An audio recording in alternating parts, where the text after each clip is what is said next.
Radhe Radhe friends, हमारे YouTube channel में आपका बहुत बहुत स्वागत है। बंधुओं, फागुन शुक्ला आमल की एकादशी होलिका दहन के 4 दिन पूर्व फागुन के शुक्ल पक्ष की इस एकादशी का नाम आमल की एकादशी है। इन दिनों आंवले के वृक्ष में भगवान का निवास रहता है, इसलिए आंवले के वृक्ष के नीचे बैठकर भगवान की पूजा करने और आंवले खाने तथा दान करने का विशिष्ट महत्व है। ब्रह्म ऋषि वशिष्ठ जी और महाराज माघाता के मध्य संवाद रूप में है इस एकादशी की कथा। जय श्री कृष्णा।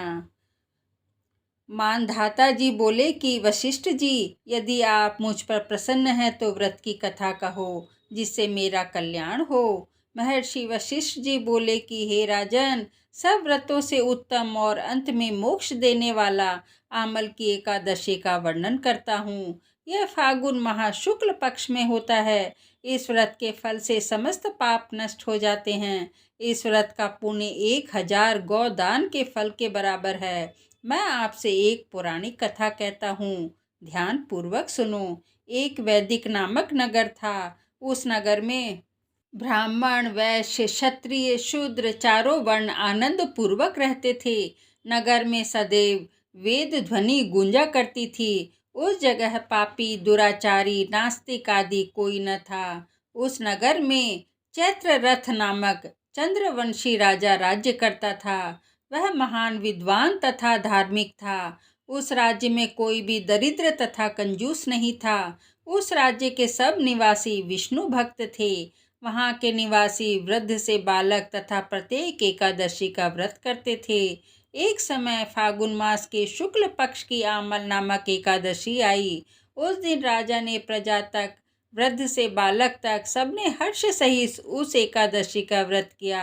राजा अपनी प्रजा के साथ मंदिर में आकर कुंभ स्थापित करके तथा धूप, नैवेद्य, पंचरत्न, छत्र आदि से धात्री का पूजन करने लगे। वे सब धात्री की इस प्रकार स्तुति करने लगे, हे धात्री, तुम ब्रह्म स्वरूप हो, तुम ब्रह्मा जी द्वारा उत्पन्न हो और समस्त पापों को नष्ट करने वाली हो। तुमको नमस्कार है। अब तुम मेरा अर्घ्य स्वीकार करो। तुम श्री रामचंद्र जी के द्वारा सम्मानित हो। मैं आपकी प्रार्थना करता हूँ, मेरे समस्त पापों का हरण करो। उस देवालय में रात्रि को सबने जागरण किया। रात्रि के समय उस जगह एक बहेलिया आया। वह महापापी तथा दुराचारी था। अपने कुटुंब का पालन वह जीव हिंसा करके करता था। वह भूख प्यास से अत्यंत व्याकुल था। कुछ भोजन इच्छा से मंदिर के एक कोने में बैठ गया। उस जगह विष्णु भगवान की कथा तथा एकादशी महात्म्य सुनने लगा। इस प्रकार वह बहेलिया ने समस्त रात्रि को अन्य लोगों के साथ जागरण कर व्यतीत की। प्रातःकाल होते ही सभी लोग अपने अपने घर चले गए। इस प्रकार वह बहेलिया भी अपने घर चला गया और भोजन किया। कुछ समय बीतने के पश्चात उस बहेलिये की मृत्यु हो गई और आमल की एकादशी के व्रत तथा जागरण के प्रभाव से उसने एक राजा के यहाँ जन्म लिया। उसका नाम वसुरथ रखा गया। बड़ा होने पर वह चतुरांगणी सेना सहित तथा धन धान्य से युक्त होकर 10 सहस्त्र ग्रामों का पालन करने लगा। वह तेज में सूर्य के समान, क्रांति में चंद्रमा के समान, वीरता में विष्णु भगवान के समान और क्षमा में पृथ्वी के समान था। वह अत्यंत धार्मिक, सत्यवादी, कर्म वीर और विष्णु भक्त था। वह प्रजा का समान भाव से पालन करता था। वह सदैव यज्ञ किया करता था। दान देना उसका नित्य का कर्तव्य था। एक दिन वह राजा शिकार खेलने के लिए गया। देवयोग से वन में वह रास्ता भूल गया और दिशा ज्ञान न होने के कारण उसी वन में एक वृक्ष के नीचे सो गया।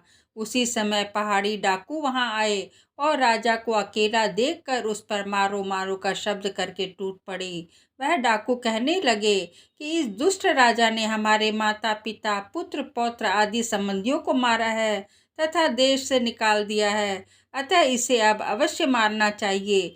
ऐसा कहकर वह डाकू राजा को मारने लगे और उस पर अस्त्र शस्त्र का प्रहार करने लगे।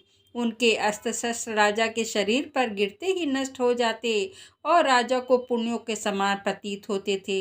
उन डाकुओं के अस्त्र शस्त्र उन पर उल्टा प्रहार करने लगे, जिससे वे मूर्छित हो गए। उस समय राजा के शरीर से एक दिव्य देवी प्रकट हुई।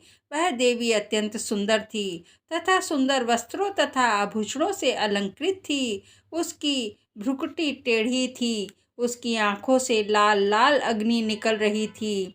वह उस समय दूसरे काल के समान प्रतीत हो रही थी। वह उन डाकुओं को मारने दौड़ी और समस्त डाकुओं को काल के गाल में पहुंचा दिया। जब राजा जगा तब इन डाकुओं को मरा हुआ देखकर सोचने लगा कि इन शत्रुओं को किसने मारा है, मेरा इस वन में कौन हितैषी रहता है। जब वह राजा ऐसा विचार कर रहा था तभी आकाशवाणी हुई, हे राजन, इस संसार में विष्णु भगवान के अतिरिक्त तेरी कौन रक्षा कर सकता है। इस आकाशवाणी को सुनकर राजा अपने नगर को वापस आ गया और सुखपूर्वक राज करने लगा। महर्षि वशिष्ठ जी बोले, हे राजन, यह सब आमल की एकादशी के व्रत का प्रभाव था। जो मनुष्य एक आमल को एकादशी का व्रत करते हैं वे प्रत्येक कार्य में सफल होते हैं और अंत में विष्णु लोक को प्राप्त होते हैं। जय श्री कृष्णा।